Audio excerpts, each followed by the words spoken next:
These people are waiting for the appearance of a living legend.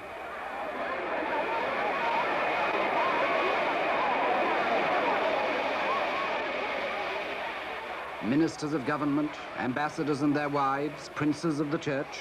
By now, they've probably lost count of the number of times they've waited here at Addis Ababa Airport for the same extraordinary man. In a moment, he'll step from the door of this aircraft to a scene that's even more familiar to him.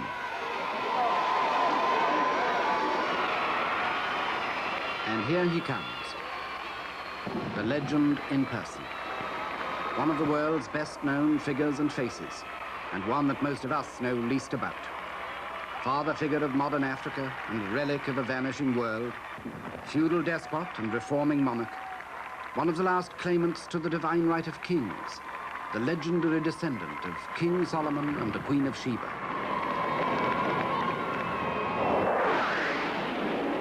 His Imperial Majesty Haile Selassie I, conquering lion of the tribe of Judah, elect of God, King of Kings, Emperor of Ethiopia.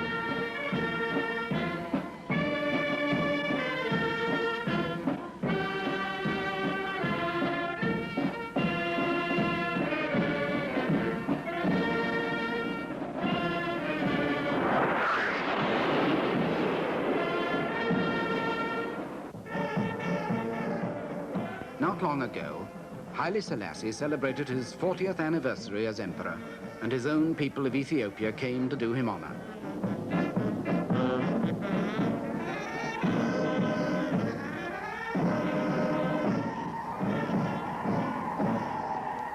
But Haile Selassie in his time has been far more than just the ruler of a small African state. He's become one of the great survivors of our day and of yesterday, riding out in shrewd triumph all that the 20th century could throw at him.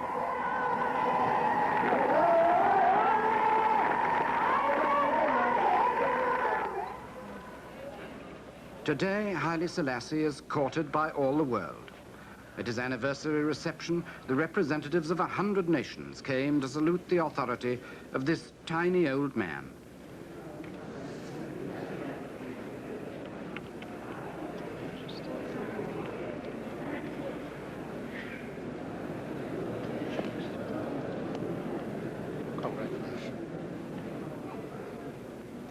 He was probably the first African leader to be treated by white men as an equal, and the first to be sacrificed by them in the name of appeasement.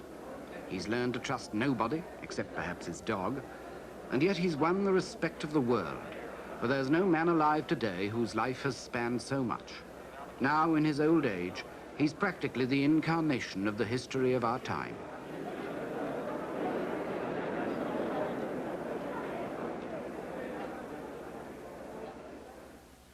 Time began for Haile Selassie in this remote corner of the Horn of Africa in 1892.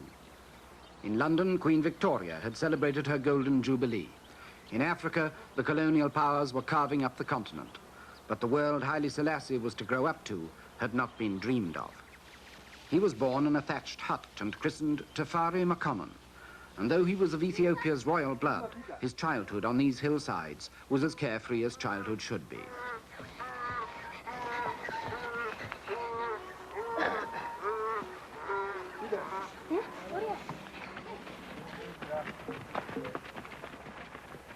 Ethiopia to the world then was not much more than an African fairy tale. In European romance, it was the land of King Solomon's mines, Prester John and the Queen of Sheba, the place called Abyssinia, where the tribe of the Habashan was supposed to live. Only a handful of foreigners had reached its interior and found among its mountains the source of the Blue Nile.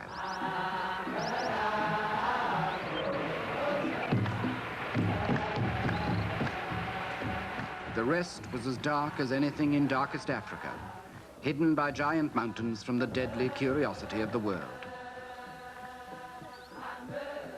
But Europe's romance was Ethiopia's living history. There was a rich empire here when most of Europe was in darkness 2,000 years ago. Its ruins still stand at Aksum, its first capital. And the title of its first rulers, King of Kings, is that of Haile Selassie today.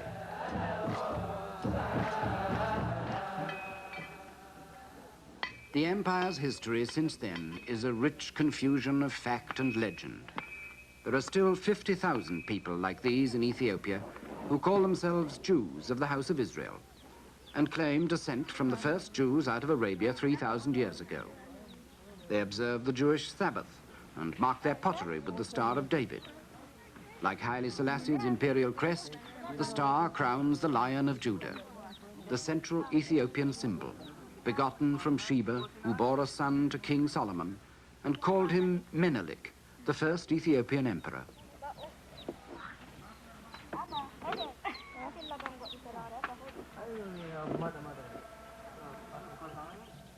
But the central tradition of Ethiopia is Christianity.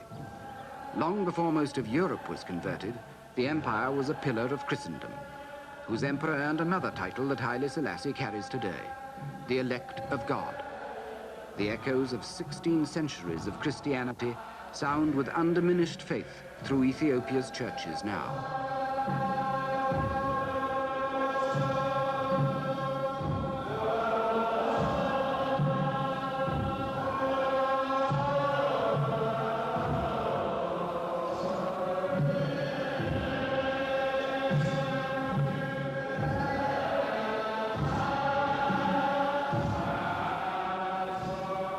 The church in Ethiopia was a sort of barbaric Byzantium, and a crusading church as well, bestowing the light of Christ upon the heathen tribes. But like other crusaders, it was beset by the growing power of Islam. From over the Red Sea, the Arabs swept into Africa with their own revelation. Soon, Ethiopia was a Christian stronghold surrounded by the Muslim world.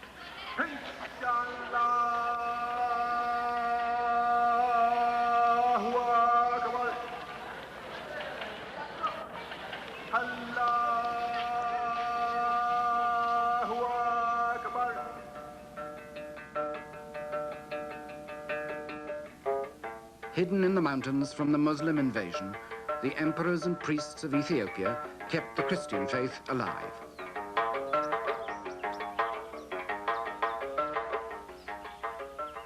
Here in the 12th century, the Emperor Lalibela carved out of the rock the churches of what he hoped would be a New Jerusalem. It was the empire's capital for 100 years and came to be known as Lalibela after its creator. 800 years later, Haile Selassie was to come here to pray for deliverance from Italy's invasion of his country. At the worst moment of his life, it was his way of declaring his ultimate faith in the God who was so essential to his empire's tradition, a tradition that the monks of Lalibela still voice in a haunting mixture of orthodox plain chant and African rhythms.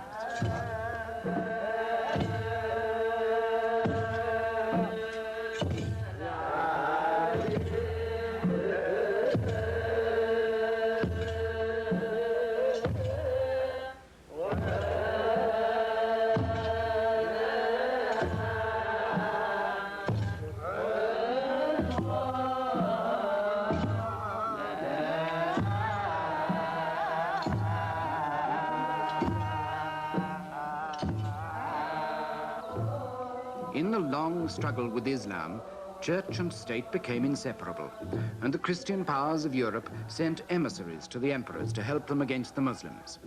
One of them may have been Prester John, some Western Father Jean, perhaps, exiled and forgotten here for a lifetime. But in spite of Western help, many of the empire's provinces were overrun. The emperors themselves became nomads, wandering the highlands from camp to camp, until here at Gondar in the 17th century, they came to rest again in renewed splendor.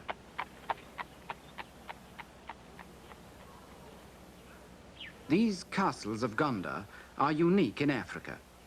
Probably some Portuguese helped to build them. Possibly Indian craftsmen were brought in. But they're a sign of Ethiopia's special distinction in Africa as a place where the non-African world made some early mark on the continent.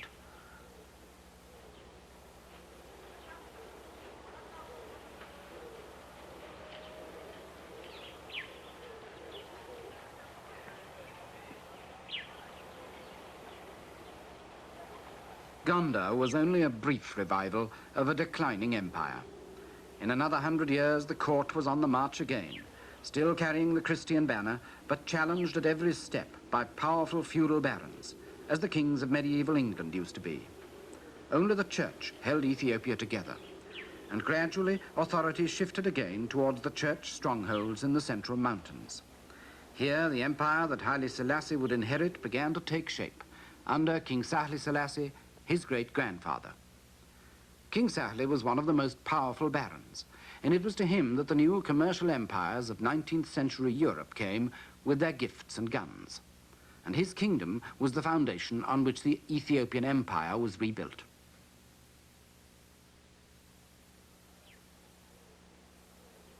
Its revival was heralded by a Christian crusade, led by a man who was half monk, half warrior, and who defeated all other contenders for the throne, the Emperor Theodore. But in 1862, Theodore fell foul of Queen Victoria. By a misunderstanding, she failed to answer one of his letters, and in a huff, Theodore imprisoned a British consul and some European missionaries in his mountain fortress at Magdala. When 5 years of diplomacy failed to secure their release, the British at last sent a military expedition to recover them.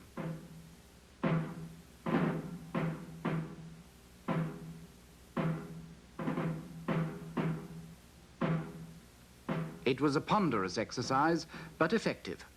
With elephants, gun carriages, and Indian sepoys under the command of General Napier, they clambered steadily into the mountains that had been Ethiopia's best defense for so long. The Ethiopians were no match for them.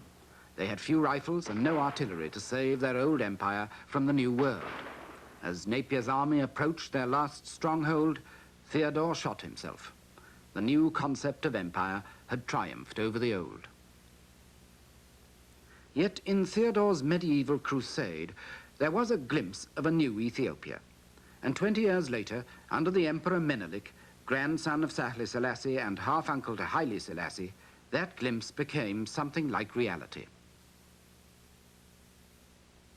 Europe's scramble for Africa was then in full swing, and as the Western empires planted their flags all over the continent, only Menelik's Ethiopia seemed able to stand against them. At Addis Ababa, in Haile Selassie's old kingdom, Menelik created a new capital for his empire. It was Ethiopia's first permanent capital since the heyday of Gondar, 200 years before. Menelik's palace is still used 80 years later by Haile Selassie, and to him it's a permanent reminder of the day when Ethiopia showed that it could, after all, resist the power of Europe, when Menelik's army in these mountains defeated an Italian invasion at the Battle of Adwa. The year was 1896, and the traditional Ethiopian painting tells the story of a modern awakening.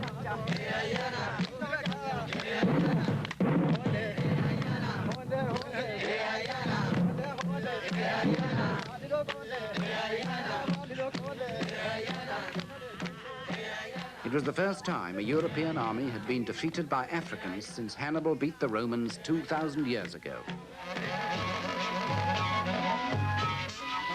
Menelik's celebrations were huge and noisy.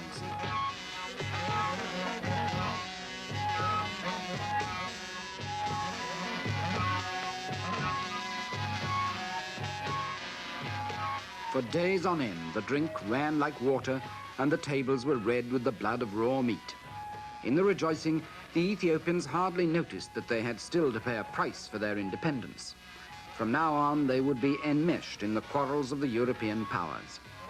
While the new ambassadors and their lady wives looked with astonishment at Menelik's medieval feasts, they were secretly seeking for allies here in the power struggle that was raging in Europe.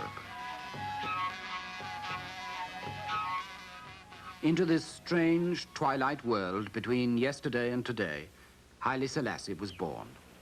Now, after 80 years, he looks back on a lifetime that has spanned the gap between the 2,000 years of African tradition he inherited and our own jet-propelled international revolution that threatens to overwhelm him. One of his earliest memories is of the way our world first encroached on his, with the arrival in Ethiopia of the first British diplomatic mission to the court of his half-uncle Menelik. He was 5 years old. The year was 1897, just a year after the great victory of Adwa, and the British mission on its way to Addis Ababa stayed with the young Haile Selassie's father in the town of Harar. Harar then was a newly conquered province of Menelik's empire, taken from Muslim hands. Haile Selassie's father, Ras Makonnen, was Menelik's governor for Harar and a favorite to succeed to the throne. In Muslim hands, Harar had been a secret city, closed to non-Muslims for centuries. 40 years earlier, the British explorer Richard Burton had only been able to get here disguised as an Arab. He didn't think much of what he saw. The streets were stony and narrow, the faces were stern and secretive. He thought they justified the local proverb, hard as the heart of Harar.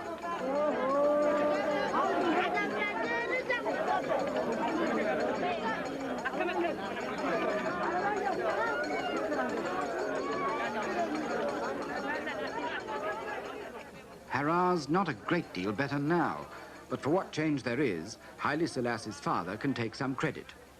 He allowed French priests to open this little mission school in the town and sent his son, Tafari Makonnen, to learn from them. 70 years later, French is still the only foreign language Haile Selassie speaks with any fluency. Today, the school is little changed, but in coming here as a boy, Haile Selassie recalls that he had an advantage given to very few others in the empire at that time, and he's been obsessed with the value of education ever since. His father is remembered by Haile Selassie as an unusually enlightened man. He built Harar's first hospital. He opened the first Ethiopian state school. And because he knew he might one day become emperor himself, and that Tafari would succeed him, he tried to prepare his son as best he could for the changes that he knew were bound to come from the traditional ways of the old world to the revolutionary demands of the new. So, throughout his boyhood, the young Tafari lived happily in his father's house, with a future that seemed secure. But suddenly, his father died, and Tafari passed at once from security into a world of medieval intrigue. He was only 13. Menelik was dying, paralyzed by a stroke. He had no son of his own, and with Ras Makonnen's death, the last chance of a clear succession had gone. His court was racked with the jealous plots of rivals for his throne. There was Taitu, his aging queen. Zauditu, his daughter, equally determined to get the throne herself. Ras Michael, a powerful provincial warlord, scheming to put his dissolute son and Menelik's nephew, Liege Yesu, on the throne. Against such plotters, the young Tafari had no chance. He was exiled as governor of another conquered province. Meanwhile, Menelik's palace seethed with treachery and murder like the household of some African King Lear. For 5 years, the conspiracies tore the court apart, until in 1911, the doddering Menelik at last revealed his choice. Ras Michael's son, Liege Yesu, was the heir to his throne. The queen and his daughter were thrust aside, and Tafari Makonnen joined Ethiopia's other barons in swearing an oath of loyalty to his rival. As a reward, he was sent to his father's old job as governor of Harar. In Harar, Tafari was safely out of the way, a week's journey from the capital. He was just 19, but he was experienced far beyond his years. Already he knew not only how to run a province, but how to play a waiting game, and he knew there was still a crown to play for. He needed all his caution, because when Menelik died at last and Liege Yesu was crowned, the new emperor was already half mad with syphilis, turning from youthful dissipation to exotic vice and murder. He tried to murder Tafari on this lake near Harar, where Tafari often went boating with friends. This time, Liege Yesu bribed a servant to hold the boat so that it sank in the middle of the lake. A friend was drowned. Tafari survived by swimming ashore. The foreign embassies dabbled in these plots as well. The new diplomats who'd surrounded Menelik now imposed on these medieval intrigues the shape of approaching war in Europe. Germany and Turkey stood with Liege Yesu. Britain, France, and Italy swung to Tafari's side.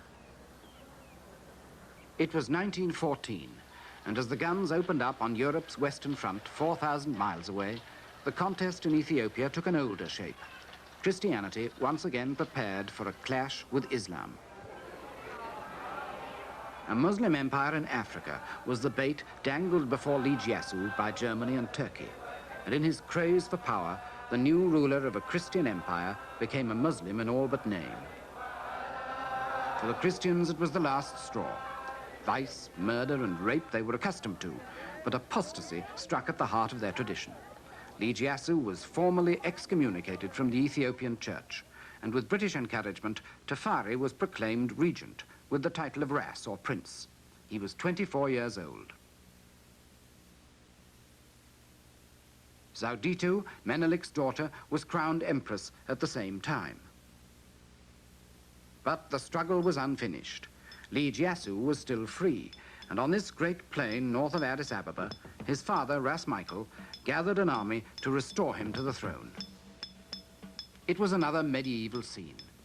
The horsemen were dressed in the monkey skins of war, with Ras Michael at their head.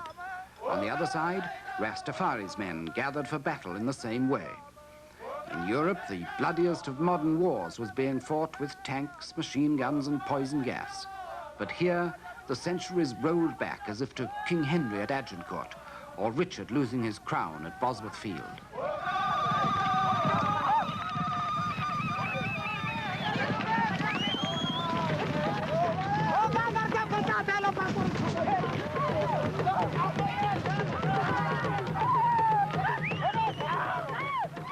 Like Menelik's victory at Adowa, this battle of Ras Tafari for his crown has become one of the great subjects of Ethiopia's popular art.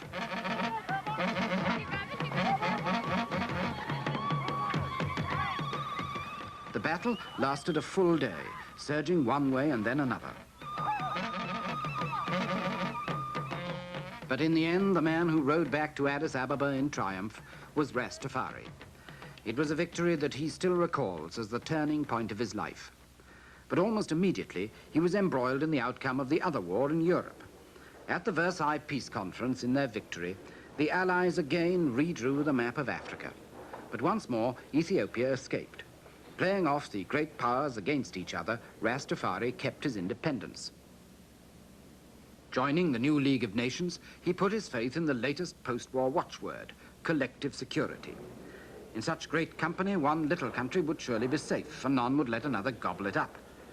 Instead, he hoped that all might compete in helping him to modernize his country and make it worthy of its place in the League. To extend his foreign contacts, he toured the European capitals. In London, the Times described his arrival as an historical event. In Stockholm, he met King Gustav, and the Swedes promised him doctors. In Brussels, he found financiers ready to invest in his country. The French were already in Ethiopia. They had completed a railway from the coast to Addis Ababa in 1918. It was Ethiopia's first physical link with the modern world, and it helped to establish Addis as a permanent center of Ethiopian government, as no capital had ever been before. But Tafari still needed all the foreign help he could get.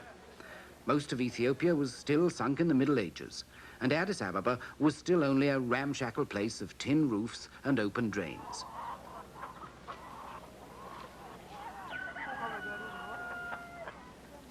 He had to fight poverty and tradition, but he was still only regent, and his hands were still tied by his old enemies at court, who were once more plotting against him. It wasn't until 1930 that Ras Tafari won supreme power at last and ascended the throne when the Empress Zawditu died. Crowned emperor at last at the age of 38, Tafari took the royal name of Haile Selassie, meaning the Mighty Trinity.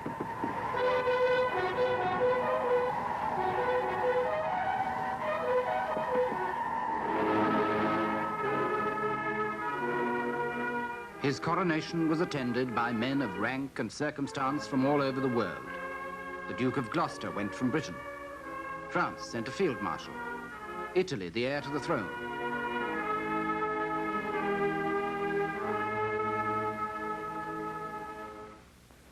Governors of Africa's colonial territories came to salute the independent African king. His own people poured into Addis Ababa in thousands to pay homage to the new emperor.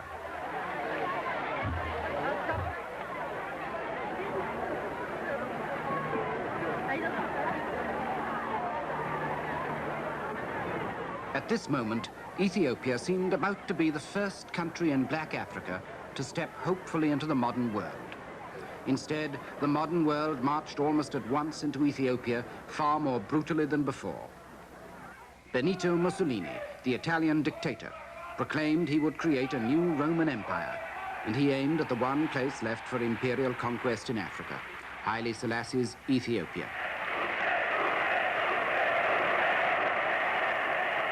Mussolini's excuse was Ethiopia's backwardness, that same medievalism that Haile Selassie himself hoped to end. He told his soldiers they had a civilizing mission, but his ambitions dragged Haile Selassie straight into the 20th century's new barbarism. Hitler threatened the peace of Europe. As the Nazi troops marched, Western statesmen quailed at the thought of a new war. All wars are horrible, and as dangerous as they are horrible. In the mouth of Ramsay MacDonald, Britain's Prime Minister, the age of appeasement was born. Its first sacrifice in the cause of peace in our time was to be the Emperor Haile Selassie. In Ethiopia, the emperor could do no more than play for time against the Italian threat, winning the loyalty of the tribes and princes by a traditional mixture of prestige and bribery, and hoping that his old friends, Britain and France, would still come to his rescue.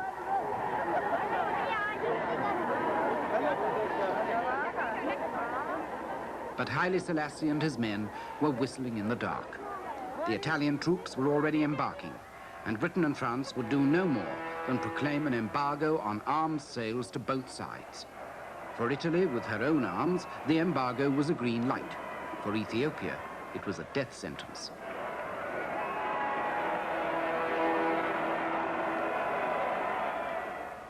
But for Haile Selassie, the final betrayal came at the League of Nations. Pierre Laval, the French foreign minister, and Sir Samuel Hoare for Britain, proposed to hand part of Ethiopia to Mussolini. Appeasement had triumphed. Collective security was a myth. In the war that followed, Haile Selassie had no chance.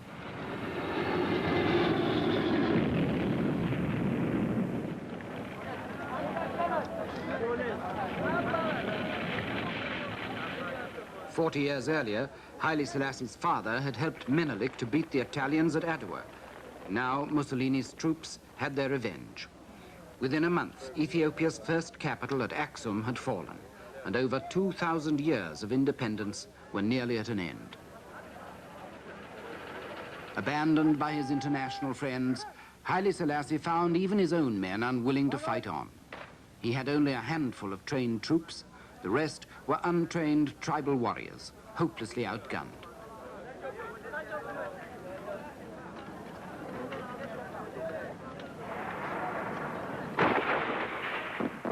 Before the Italian assault, the emperor's army disintegrated, and at Easter 1936, Haile Selassie left his men to make a pilgrimage to the rock churches of Lalibela and to pray for his country. His prayers were unanswered. A month later, it was all over. In 8 months of steady advance, the Italians had lost only a few hundred men. Haile Selassie had lost an empire. On the 2nd of May, his family took the train from Addis Ababa to Djibouti.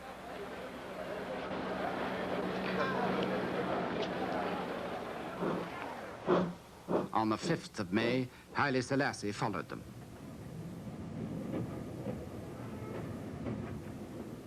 He left behind the agony of defeat to confront his betrayers at the League of Nations. Ladies and gentlemen, the second speaker on the list is His Majesty the Negus Haile Selassie. He did so with a dignity that has become a legend. Monsieur le Président, Monsieur le...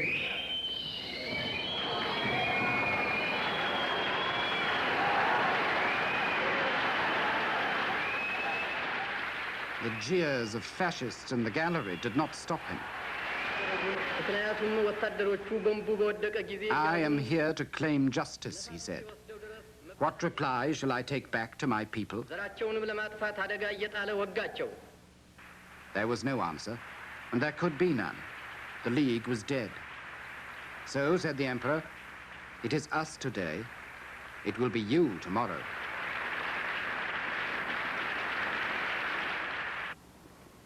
Haile Selassie went into exile in Britain. He was 44, and it seemed then as if his life's work had ended before it had begun. He vanished in the gathering storm of war that his downfall had started. Hitler had already re-entered the Rhineland. Austria was soon occupied. Munich was to follow, then Czechoslovakia, and finally the German army marched into Poland, and at last the world woke up. Britain and France declared war on Hitler's Germany. The age of appeasement was over. But as Europe went to war, appeasement's first victim seemed more than ever forgotten. Only when the war widened still further was Haile Selassie remembered again. When Mussolini joined Hitler in 1940, the emperor automatically became Britain's ally, and his futile exile came to an end. Within weeks, Haile Selassie was back in Africa, waiting for the British to mount an invasion of his own country. The campaign was one of the swiftest and most successful of the war. In less than a year, the Italians were defeated, and Haile Selassie was on his way back home. He flew into Ethiopia from the Sudan, and while other troops fought their way to Addis Ababa from the coast, he returned by road through the mountains. Just above Addis Ababa, he stopped for a first look at his capital, 5 years to the day since he had left it. What one imperial power had put asunder, another had restored. The legend of Solomon and Sheba was rekindled. The Lion of Judah had returned. Ethiopia rejoiced, and so did Haile Selassie. For him, it was one of the greatest moments of his life, a chance to start again.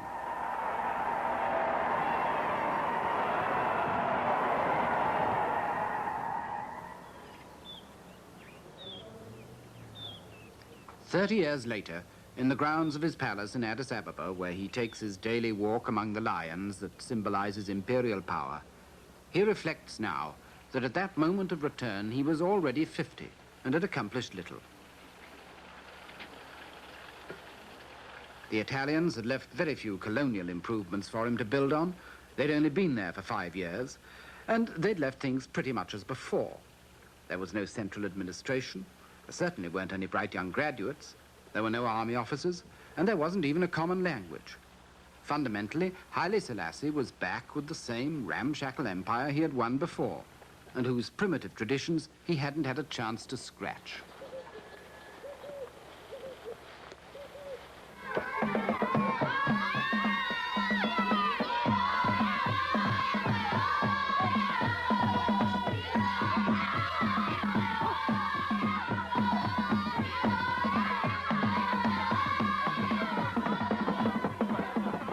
When Haile Selassie returned, his empire had 20 million people, 100 different tribes, and 50 different languages, and was twice the size of France.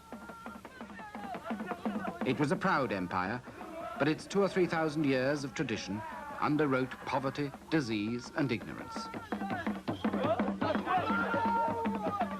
An empire where more than half the people were pagan or Muslim, yet were ruled by a Christian monarch, whose church was still the only source of unity. A secluded empire, where life had remained unchanged for centuries. An empire, in fact, as backward and conservative as anywhere in the world.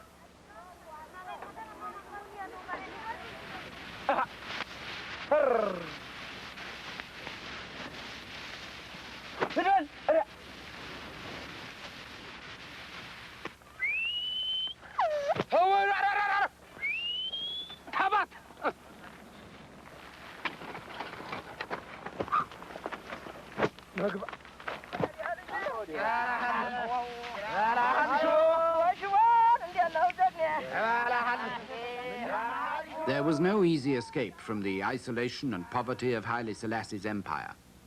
There was no mineral wealth, no really modern economy of any kind. There weren't even any communications. The Italians had built a few roads, but the war had destroyed them again, and one of the first decisions the emperor had to make was whether he should rebuild the roads through these mountains. He decided he wouldn't, for the time being anyway. Instead, he put his faith in the air. With American help, he created a network of tiny airstrips that broke down the isolation of the interior for the first time.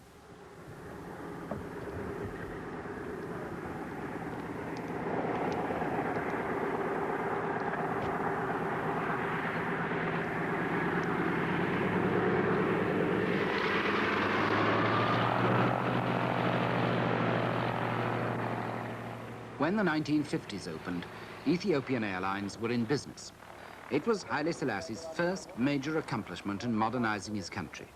There was everything else still to be achieved. Yet at this moment, by a stroke of luck, Ethiopia's past for the first time came to the aid of the present and made Haile Selassie and his capital the focus of Africa's new hopes.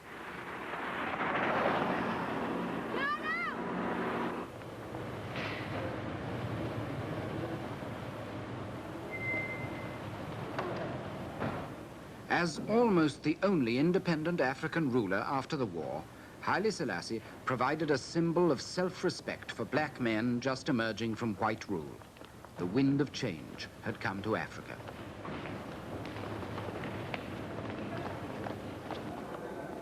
Recognizing the emperor's unique position, the United Nations chose Addis Ababa as its African headquarters, and he embarked on a new political career.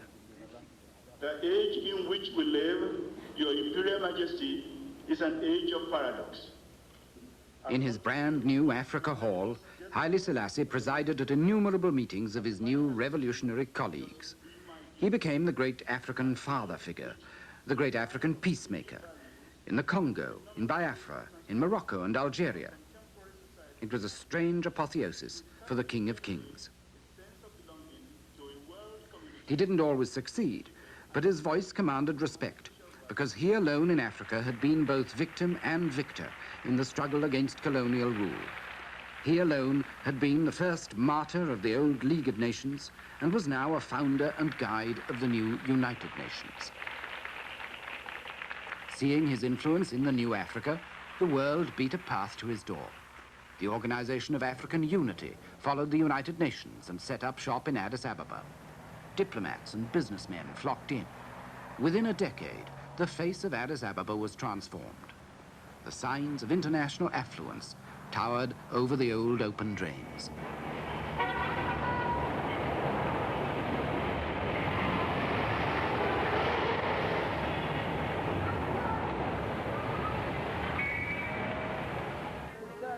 With the bankers and diplomats came foreign money and foreign aid. There were new ports, new roads, new dams to be opened. America trained the emperor's army. Russia built his schools. Israel provided technicians. India supplied teachers. Britain brought doctors. France offered culture. Germany sent trade missions. Haile Selassie's old empire had become the new African showcase, and everyone wanted an exhibit there.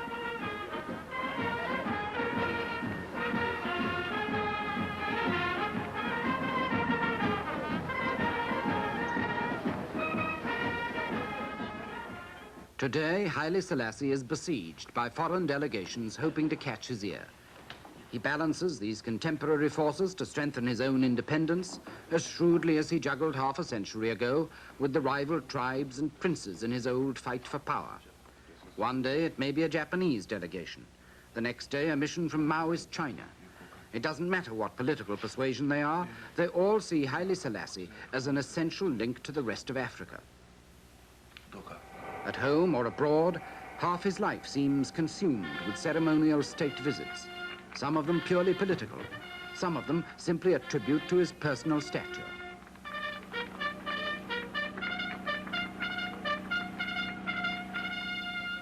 Even with Italy, he's made friends again. On a state visit to Rome, 30 years after Mussolini's troops had been driven from his country. At home, he seems all-powerful, adding to the natural mystery of a divine monarchy the artificial cult of personality. His name is everywhere. His presence seems all-pervading. His word seems law. His ministers are overshadowed by him, and his government is run by him. His palace is surrounded by all the machinery of a modern administration, but even his prime minister brings the important decisions back to him. In his old age, it looks as if Haile Selassie has routed all his enemies at last, to emerge supreme, as if the all-wise and benevolent Lion of Judah has prevailed.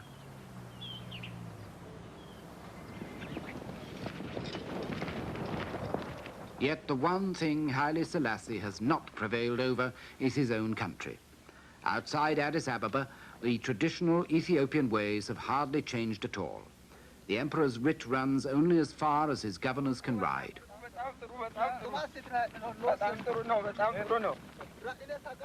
Sometimes that may not be far enough. Less than a third of Haile Selassie's people live within a day's ride of any sort of road. It's over 60 years since Haile Selassie in his youth started his career as governor for the Emperor Menelik in this very province. And the system's no different for the man who represents him now. Every time the governor rides out into the farther reaches of his province, he gets a royal welcome.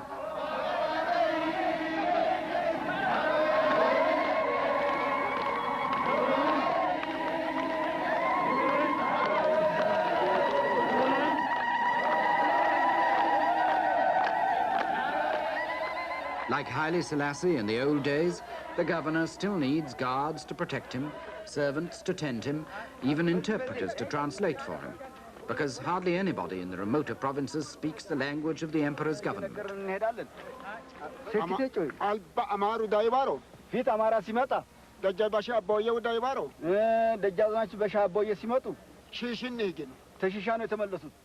It's government in the medieval style, and modern Addis Ababa seems very far away. Even the bigger villages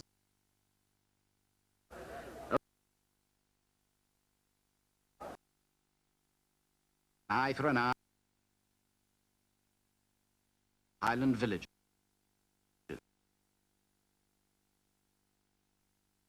Where all the men of a community are summoned by the emperor's commissioner to uncover a criminal. It's the village elders who make the investigation.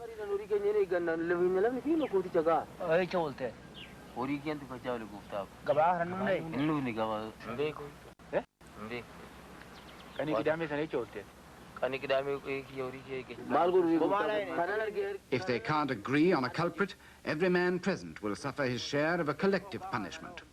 If the finger points to one man, he can expect short shrift. In every village marketplace, the public gallows still waits for the murderer or the rebel.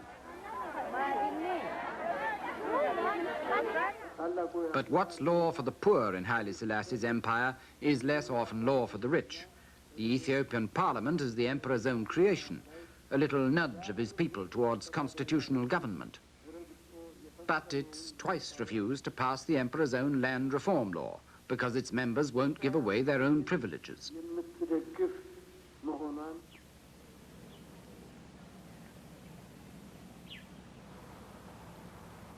As the years go by, the emperor's step gets slower. He may live in some splendor himself, but he knows the Ethiopian peasant is still as poor as any in Africa. Yet he's paralyzed by the traditions he's inherited from 2,000 years ago. Landlords and princes dominate his parliament and hold the countryside in fee.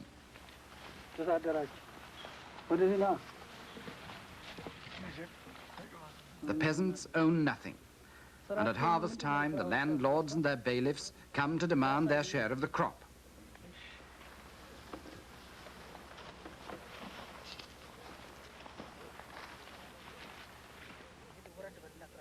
The landlords may not be as powerful as they used to be, but like the barons of feudal England, they're still strong enough sometimes to hold even the monarch at bay, still strong enough to hold the people in complete subservience.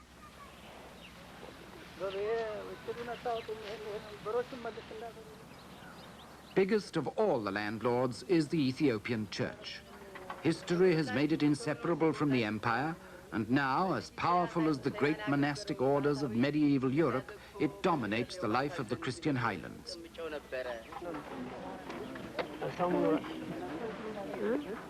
The church is the cross that is also the nation's salvation, both a reactionary burden and a civilizing influence. Its priests may be ignorant, but they're usually the only people for miles around who can read or write. Its schools are pathetic, but until Haile Selassie's reign, few other schools existed. 90% of his people remained totally illiterate.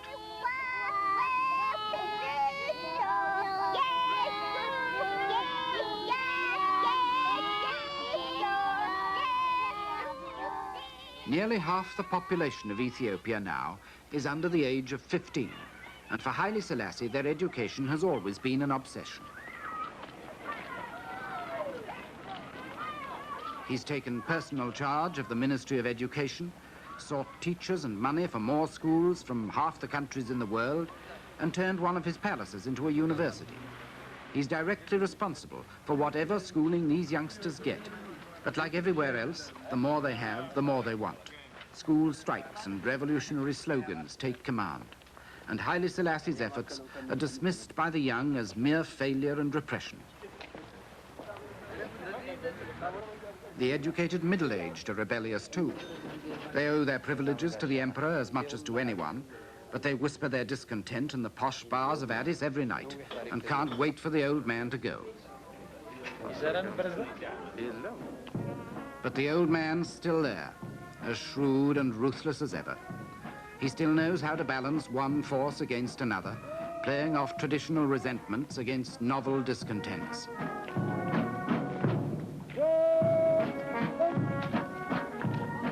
Some of the latest challenges to Haile Selassie's rule combine the old and the new Ethiopian divisions and discontents.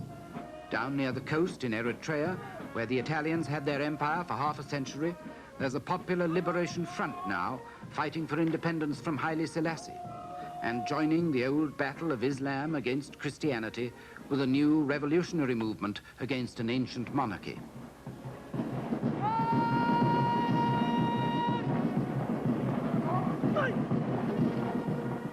The emperor can send his army to deal with that. But it hasn't always been easy for him to deal with his army. His soldiers now are a far cry from the barefoot rabble that Mussolini's men destroyed nearly 40 years ago, and farther still from the medieval cavalry that won him his crown 20 years before that. But only 10 years ago, some of his soldiers tried to throw him out, and very nearly succeeded. It could happen again. The classic 20th century military coup d'etat against an aging ruler.